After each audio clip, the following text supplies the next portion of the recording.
வணக்கம். இன்னைக்கு நாம ஒரு குபர்நெட்டிஸ் பாட அதோட ஒரு நாள் வாழ்க்கை முழுக்க ஃபாலோ பண்ண போறோம். அது எப்படி உருவாகுது, எப்படி அதோட வேலையெல்லாம் முடிச்சுட்டு அழியுதுங்கிற வரைக்கும் அதுக்குள்ள நடக்கிற எல்லா விஷயங்களையும் நம்ம பார்க்க போறோம். ஆமா, அந்த மேஜிக்கு பின்னாடி இருக்கிற டெக்னிக்கல் விஷயங்களை உடைச்சு பார்க்க போறோம். வாங்க அலெக்ஸ், ஆரம்பிக்கலாம். நான் சும்மா கியூப்கப்டல் அப்ளை அப்படின்னு டைப் பண்றேன். டக்குன்னு எல்லாம் வேலை செய்ய ஆரம்பிச்சிடுது. ஆனா அதுக்குள்ள என்னதான் நடக்குது? அந்த கிளஸ்டருக்கு உள்ளே என்ன மேஜிக் நடக்குது? இது ஒரு அருமையான கேள்வி கேசி. இதை புரிஞ்சுக்க வாங்க நாம ஒரு பரபரப்பான ரெஸ்டாரண்ட் கிச்சனுக்குள்ள போவோம். உங்க கிளஸ்டர்ல இருக்கிற ஒவ்வொரு மெஷின், அதாவது ஒவ்வொரு நோடும் ஒரு தனி கிச்சன் ஸ்டேஷன் மாதிரி. அங்க ஒரு ஹெட் ஷெஃப் இருக்கார். இந்த ஹெட் ஷெஃப் தான் நம்ம கூப்லெட். அந்த கிச்சன் ஸ்டேஷனுக்கு இவர் தான் இன்சார்ஜ். குபர்நெட்டிஸ் கண்ட்ரோல் பிளேனுங்கிற மேனேஜர் கிட்ட இருந்து ஆர்டர்களை வாங்கி எல்லா வேலையும் சரியா நடக்குதான்னு பார்க்கறது இவரோட வேலை. ஒரு நிமிஷம் அலெக்ஸ், இப்போ ஒரு டெக்னிக்கல் வார்த்தையை சொல்லிட்டீங்க. கொஞ்சம் சிம்பிளா சொல்லுங்களேன். இந்த கியூபலெட்னா என்ன? நல்ல கேள்வி. கியூப்லெட்டுங்கிறது ஒவ்வொரு மிஷின்லயும் இருக்கிற ஒரு முக்கியமான ஏஜென்ட், ஒரு சூப்பர்வைசர் மாதிரி. அது பாடுக்கான வழிமுறைகளை படிச்சு அதுல சொல்லியிருக்கிற கண்டெய்னர்கள் சரியா ஓடுதா, ஆரோக்கியமா இருக்கான்னு பாத்துக்கிற வேலை அதோடது. இப்போ நம்ம ஹெட் ஷெஃப், அதாவது கூபலெட், நேரடியா சமைக்க மாட்டார். அவர் ஆர்டரை மட்டும்தான் கொடுப்பார். அந்த வேலையை செய்யறதுக்கு ஒரு லைன் குக் இருக்கார். அவர்தான் நம்ம கண்டெய்னர் ரன் டைம், அதாவது கண்டெய்னடி அல்லது சிஆர்ஐஓ மாதிரி ஏதாவது ஒண்ணு. இந்த கிச்சன்ல எந்த குழப்பமும் வராம இருக்க ஹெட் ஷெஃப்பும் லைன் குக்கும் ஒரே மொழியில பேசணும் இல்லையா? அந்த பொதுவான மொழிக்கு பேர் தான் கண்டெய்னர் ரன் டைம் இன்டர்ஃபேஸ், சுருக்கமா சிஆர்ஐ. CRI, okay. இன்னொரு புது வார்த்தையா? அப்போ அது ரெண்டு பேரும் பேசிக்கிறதுக்கான ஒரு ரூல்ஸ் புக் மாத்திரம் தானா? மிகச் சரியா சொன்னீங்க. கூபலெட்டும் கண்டெய்னர் ரன் டைமும் எப்படி பேசிக்கணும்னு சொல்ற ஒரு ஜிஆர்பிசி புரோட்டோகால் தான் அது. இது ரொம்ப முக்கியம். ஏன்னா இதனால தான் குபர்நெட்டிஸ் எந்த ஒரு குறிப்பிட்ட ரன் டைமையும் சார்ந்திருக்காம பலவிதமான ரன் டைம்களை சப்போர்ட் பண்ண முடியுது. சரி, இப்போ நம்ம வெப் சர்வர் பாடுக்கான முதல் ஆர்டர் கிச்சனுக்கு வருது.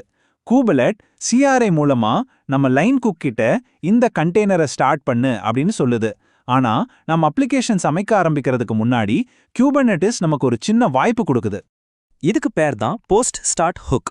இதை பயன்படுத்தி கண்டெய்னர் உருவான உடனேயே சில சின்ன வேலைகளை நாம செய்யலாம். உதாரணத்துக்கு கேஷை தயார் பண்றது, இல்ல ஒரு சர்வீஸ்ல ரிஜிஸ்டர் பண்றது மாதிரி. அப்போ இந்த போஸ்ட் ஸ்டார்ட் விஷயம் என்னோட மெயின் அப்ளிகேஷன் ஸ்டார்ட் ஆகிறதுக்கு முன்னாடி ஓடுமா? அதுதான் இங்க இருக்கிற முக்கியமான ட்விஸ்ட். அப்படி எந்த உத்தரவாதமும் கிடையாது. நம்ம ஹெட் ஷெஃப் ஒரே நேரத்துல 2 ஆர்டர் போடுற மாதிரி நினைச்சுக்கோங்க. மெயின் டிஷ்ஷை சமைக்க ஆரம்பி மற்றும் சைட்ல இருக்கிற தட்டுகளை சூடு பண்ணுன்னு ரெண்டுமே ஒரே நேரத்துல தான் ஆரம்பிக்கும். என்ட்ரி பாயிண்ட்டுக்கு முன்னாடி ஹுக் ஓடணும்னு எந்த கட்டாயமும் இல்லை. சரி, இப்போ கொஞ்சம் வேகமா போவோம்.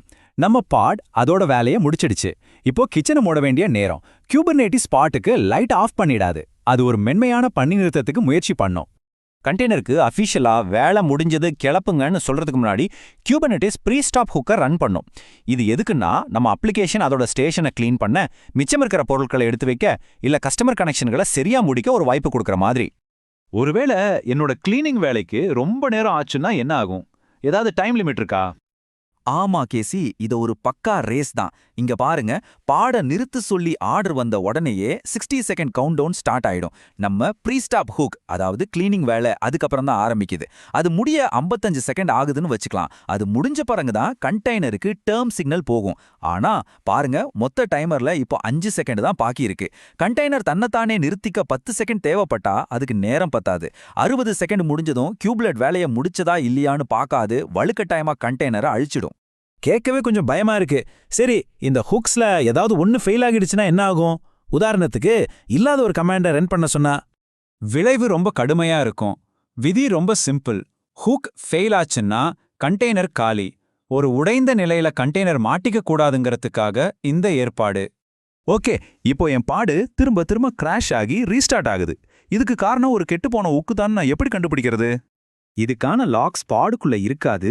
ஆனா அந்த ஹுக் ஃபெயிலியரே ஒரு ஈவெண்ட்டை உருவாக்கும். நீங்க கியூப்கட்டல் டிஸ்கிரைப் பாட் கமாண்டை ரன் பண்ணீங்கன்னா இந்த மாதிரி ஒரு வார்னிங் ஈவெண்ட்டை பார்க்கலாம். அதுல ஃபெயில்டு போஸ்ட் ஸ்டார்ட் ஹுக் தான் காரணம்னு என்ன எரர்னு தெளிவா காட்டும். அதனால கியூப்லெட் அந்த கண்டெய்னரை அழிச்சிட்டு கொஞ்ச நேரம் கழிச்சு ரீஸ்டார்ட் பண்ணும்.